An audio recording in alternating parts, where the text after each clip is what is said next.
àwọn tó bá ṣe yín lójú wa la ṣe máa sọ ẹ̀yin ìjọ Celestial kò sí pé a máa fọwọ́ ra yín lórí lónìí o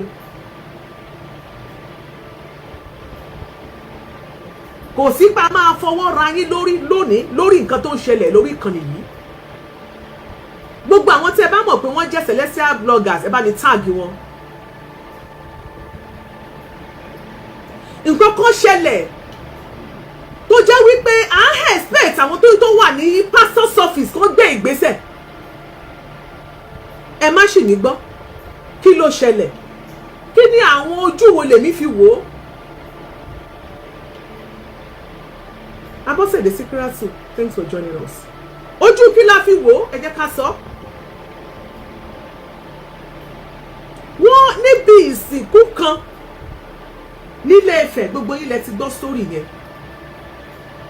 èmi dúró de reaction àwọn pastor office nígbà tí mi ò dẹ̀ rí reaction wọn mo ní èmi náà máa jáde fún wọn.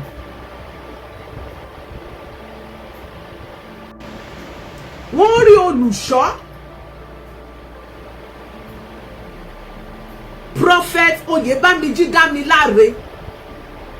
níbi tí wọ́n ti ń ṣe òkú ọ̀kan nínú àwọn ọmọ ẹgbẹ́ ògbóni tóun náà pa kájà. ẹ wò mí ẹ máa wí sáìdì tèmi èmi ò wọ ẹgbẹ́ ìṣẹ́gbẹ́ ògbóni o torí ìṣẹ̀ṣe ohun tá a bá láyé ni wọ́n ń ṣe tá a sì mọ̀ wípé ìṣẹ̀ṣe tiwọn nìyẹn ṣùgbọ́n kẹ́ni kankan ṣùgbọ́n kéèyàn á fi orúkọ Jésù kó máa wá fi kó wa lómi ọbẹ̀ jẹ́ òun lèmi kíkèké kẹ́ ẹ wá máa fi orúkọ Jésù kẹ́ ẹ wá máa fi máa kó wa lómi ọbẹ̀ jẹ́ enough is enough.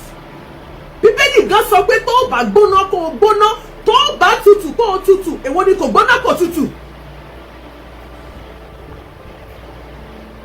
Ibo là ń lọ tá àròkọ ẹ lọ sí pàdé ògbóni ẹ lọ pàdé awo ẹ tún wá wọnú ṣọ́ọ̀ṣì ẹ mọ orúkọ Jésù ẹ mọ ṣépè fóṣó ẹ mọ ṣépè fàjẹ́. Who does that?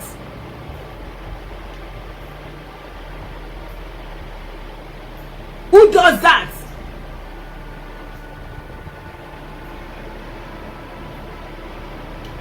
Ní ìgbà tí a bá rí ẹni tó jẹ́ olùṣọ́ ìjọ tó wá pa kájà ẹ mọ̀ pé ẹ ṣàmọ̀ tí mo kọ́ sọ pé èèyàn pa kájà ẹ jẹ́ kí n bá yín wá ìtumọ̀ kan tó máa folùṣọ́ yẹn hàn yín o ẹ jẹ́ kí n reduce volume èdè torí lè máa fóònù ilé máa pariwo ìfẹ́ kò náà ìsìn rárá kò máa ariwo kékeré pa. Kí olùṣọ́ wá pa kájà níbi tí wọ́n ti ń ṣòkú awo definitely tólùṣọ́ yẹn náà bá kú àwọn awo ló máa sin. ẹ lọ mọ gbàgbára nínú ayé ẹ máa gbàgbára nínú ayé ẹ wá máa parọ́ tàn àwọn ọmọ ọ̀jọ́ ẹ wá máa porúkọ Jésù nínú ṣọ́ọ̀ṣì.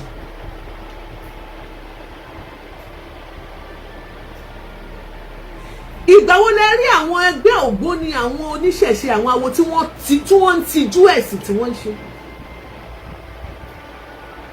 Ẹ̀ẹ́fẹ̀ kan announce fún wa pé kí gbogbo wa lọ ṣògbóni àádẹ́ tí mo wí pé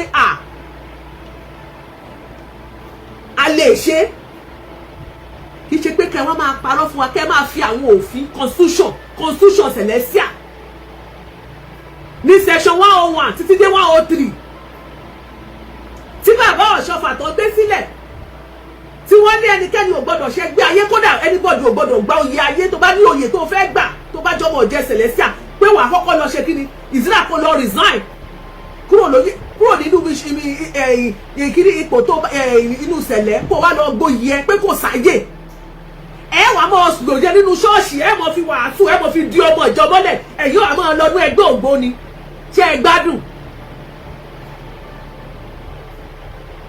Nígbà tẹ́yìn mọ̀ pé orúkọ Jésù ò ṣiṣẹ́ wọ́n ìtẹ́ ń parọ́ fún wa kẹ́jẹ́ kí gbogbo àwùlẹ̀ ìmọ̀nà tá a máa gbà pé orúkọ Jésù ni ẹ o tí wọ́n fi ń sọ sínú kándù tó láṣọ tó rí máyà bí jẹrí máyà bí kí wọ́n máa ń pe eré wọn èkìní kan tó máa ń sọ yẹn ẹ rí i pé kò ṣiṣẹ́ o. Táwọn máa kíra ó bá ti ríra yín sábà pé hallelujah ẹ wù lẹ̀ sọ pé kò ṣiṣẹ́ o eriwo ọjà ló kú o àwọn èèyàn ọmọ ọjọ́ ti mọ online wọ́n ti mọ scores wọ́n ti mọ bó ṣe ń lọ.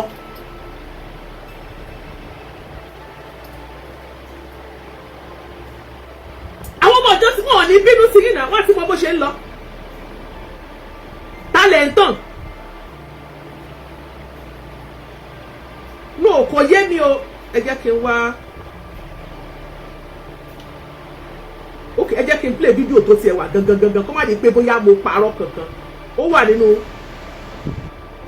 ẹ jẹ́ ẹ wò bí tó ti ń ṣe òkú awo lélẹ̀ ṣe rí pé gbogbo ló pa kájà ẹ wò ṣe rí pé gbogbo ló pa kájà tó bá ti débi pásítọ̀ yẹn màá pásítọ̀ ló lo glasses yẹn ṣé ẹ ti rí màá pọ́ọ̀sì ẹ̀ fún yín ẹ má wọrí mo ráyè ẹ wò ọ̀já ẹ̀ ṣé ẹ ti rọ́jà ògbóni picture butu kékeré tó wà lẹ́gbẹ̀ẹ́ yẹn ó nìyẹn nínú aṣọ celestial olùṣọ́ celestial ni o ṣe ti láwọn olùṣọ́ yín orúkọ Jésù ò tó fún wọn wọ́n wá ẹbí bó ṣe ń tanra wọn ṣùgbọ́n ṣe mọ̀ pé nígbà kan wà tí prophet ṣe Evans lórúkọ bàbá yẹn tí bàbá yẹn jáde tó sọ wípé 70% àwọn olùṣọ́ ṣọ́ọ̀ṣì yín kó gbóni ni wọ́n ara àwọn kan tó jáde tí wọ́n ń bínú tí wọ́n ní wọ́n wá bẹ̀rẹ̀ sí ìbú bàbá yẹn mò ń bọ̀ ẹ jẹ́ kí n bá yín wá fídíò yẹn ó yẹ kí n ní lọ́wọ́ ẹ ti rólùṣọ́ yìí olùṣọ́ ló pa kájà yìí o ó lọ ọ̀já yẹ́ ẹ ti rí nípàdé awo mi ìfẹ́ ẹ má jẹ́ ń lo kíni voice yẹn ṣe ti rí nípàdé awo níbi tí wọ́n ti ń sin òkú awo òun lẹ ti rí olùṣọ́ tó bá wá dé ṣọ́ọ̀ṣì wọn láwọn ń ṣe mírèkù ṣe rí pé rọ́nà ń pa fún wa. ìjọ wo lẹ́yìn rí àwọn ẹlẹ́sìn àbáláyé àwọn tó láwọn ń ṣe ògbóni yìí ìjọ ò lè rí wọn tán tanra wọn tó bá ń ṣe bóòlì wọn jáde. ẹ̀yin dẹ̀ ti wá gbàgbé wípé ayé ti dáyé social media ayé ìgbà kan tẹ́ mọ̀ yọ lọ lédì lóru tẹ́ lọ mọ̀ ṣèpàdé àwọn awo tẹ́ lọ mọ̀ ṣe gbogbo ẹ̀ tí ayé ò ní mọ̀ ó ti kọjá ayé social media náà láwà á ní àwọn Gen Z náà nínú àwọn ẹgbẹ́ ògbóni tẹ́ pé àwọn náà máa rìkọ́ọ̀dù wọ́n jù sórí social media bí táyé tí gbogbo tí ọ̀tá yóò ti bàjẹ́ sí wa lọ́wọ́ nìyẹn. alàgbà kan sọ lọ́jọ́ kìíní àná ó ní 70% ẹ̀yin olùṣọ́ tẹ́ wà ní ṣẹlẹ̀ sáwọn gbogbo ilẹ̀ ṣògbóni. ẹ jẹ́ wá sọ tó wá ṣẹlẹ̀ tó yà mí lẹ́nu màá play voice máa yẹn fún yín. ṣe rí nígbà tí wọ́n rí kíní lórí social media táwọn ọmọ ọ̀jọ́ rí pé olùṣọ́ rèé ṣọ́ọ̀ṣì Ògòmídé bóyá Ògòmídé Gbarin ṣe àdúgbò yẹn ṣe Gbarin ló ń jẹ́ àbí Gbarin ní ìmọ̀ Ògòmídé bóyá Gbarin àbí Gbarin nílé Ifẹ̀ òun olùṣọ́ ọbẹ̀ nígbà tí wọ́n rí ó wá jẹ́ ìtìjú fún gbogbo àwọn olùṣọ́ tó kù nílé Ifẹ̀ pé lọ́ṣùn state generally pé báwo ló ṣe ṣe wọ́n bá kọ lẹ́tà excommunication pé tọ̀ àwọn ti ṣèwádìí torí wọ́n ṣèwádìí àwọn ṣèwádìí o wọ́n ní nothing bad in that ó báàdì ń bẹ̀ ní Àjàyí tó bá máa ṣògbóni kó ṣògbóni ẹ má yẹ kán tórúkọ Jésù ò bá ṣiṣẹ́ mọ́ ẹjẹ́ kan láwọn fún wa ìyẹn ni mi ò fẹ́ gbọ́ pé nothing bad kí ni. kẹ́ni tẹ́bi lẹ́nu tó mẹ́ta ni pásítọ̀ kan ṣẹ̀ṣẹ̀ ń sọ mo ṣẹ̀ ń gbọ́ fídíò yẹn pé àwọn obìnrin a lè lọ sí second wife a lè lẹ́ṣọ third wife nílé ọkùnrin pé kò ṣẹ̀ṣẹ̀ bẹ́ẹ̀ wọ́n ṣẹ̀ṣẹ̀ wà ń preach sí tí ẹ̀ lọ́tọ̀ obìnrin ti lélẹ̀ tóbìnrin míì tó yẹ kó yàgùn tó fi kú tóbìnrin míì lélẹ̀ tó fi wọ 70 ṣe é gbádùn. ṣé a máa forúkọ Jésù ẹ máa fi kàjọ wa ni. tó bá sọ pé kò báàdì kí wọ́n jáde kí wọ́n sọ fún wa pé kò báàdì ká lè tètè mọ̀ bí wọ́n ti jáde ṣọ́ọ̀ṣì wọn tó bá ti rí pé kò báàdì ní Celestial bá a bá ti rí wọn a ò ní sọ nǹkan kan mọ́. tẹ́ bá dẹ̀ ti ríra yín àgbọ̀dọ̀ gbọ́ kẹ́ mọ̀ pé hallelujah o ẹ mọ̀ pé irúwọ̀ yà kẹ́ mọ̀ para wọn ni wọ́n wáyé tẹ́ fi ń pretend. wáyé tẹ́ mọ̀ ọlọ́mọ ọjọ́ tẹ́ mọ̀ sọ pé hallelujah tẹ́ ẹ̀ ṣe mọ̀ sọ pé irúwọ̀ yà sáwọn èèyàn ni kẹ́ ẹ̀ tẹ́ fi ká àwọn ọmọ ọjọ́ yín lọ.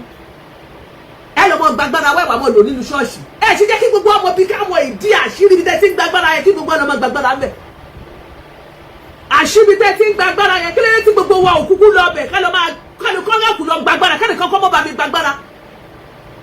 Tó bá wù mí lónìí tí má sọ pé mo fẹ́ ṣe gbé ògbóni lónìí wọn ò ní mú mi sí èmi ò ní wá parọ́ ní ṣọ́ọ̀ṣì pé mo tún lọ ṣọ́ọ̀ṣì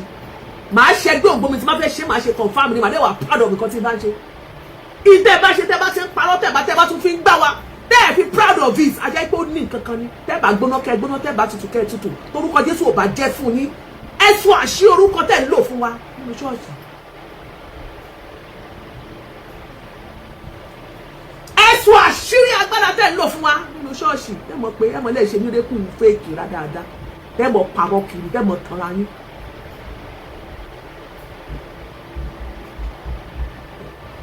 ìgbà tí wọ́n wá rí àwọn ìgbìmọ̀ àwọn ọjọ́ àwọn ṣẹ́pàdì ẹgbẹ́ gbogbo wọn lọ ṣèwádìí nínú iṣẹ́ ìwádìí tán ni wọ́n rí pé lóòótọ́ olùṣọ́ Oyèbámijí Dámiláre òun mà ní wọ́n bá kọ lẹ́tà sí head of pastor's office ní headquarter wọn ìkan lára àwọn olùṣọ́ ó wà nú ẹgbẹ́ ògbóni o a rí o gbogbo àwa nìkan kọ́ la rí o gbogbo ẹ̀rí rẹ̀ o gbogbo ẹ̀ ló wà lórí social media o. wọ́n wá kọ lẹ́tà wọ́n wá láwọn pé èsì àwọn health communication àwọn ti ṣe àwọn òfin ẹmọ́ láàrin wọn wọ́n wá kọ́pì ẹjọ́ bá mi pa àwọn celestial task force ẹjọ́ lórí ìtọ́lá àwọn tó jẹ́ ẹ bá mi pa àwọn tó jẹ́ celestial torí àwọn ọmọ celestial wa ń gbójú pamọ́ lẹ́mọ̀ hallelujah o tí bá gbọ́ tẹ̀ sọ hallelujah kankan nínú tí bá rò kọ́mẹ́sẹ̀tọ̀ tí bá rò ọmọ sẹ̀lẹ̀ kan tó sọ hallelujah o tí bá gbọ́ tẹ̀bọ̀ sẹ̀lẹ̀ kankan ṣe hallelujah o lẹ́yìn kẹsẹ̀ irúwo yà èmi náà sọ pé àyà gbó àyà tọ́ àyà jẹ àyà mú.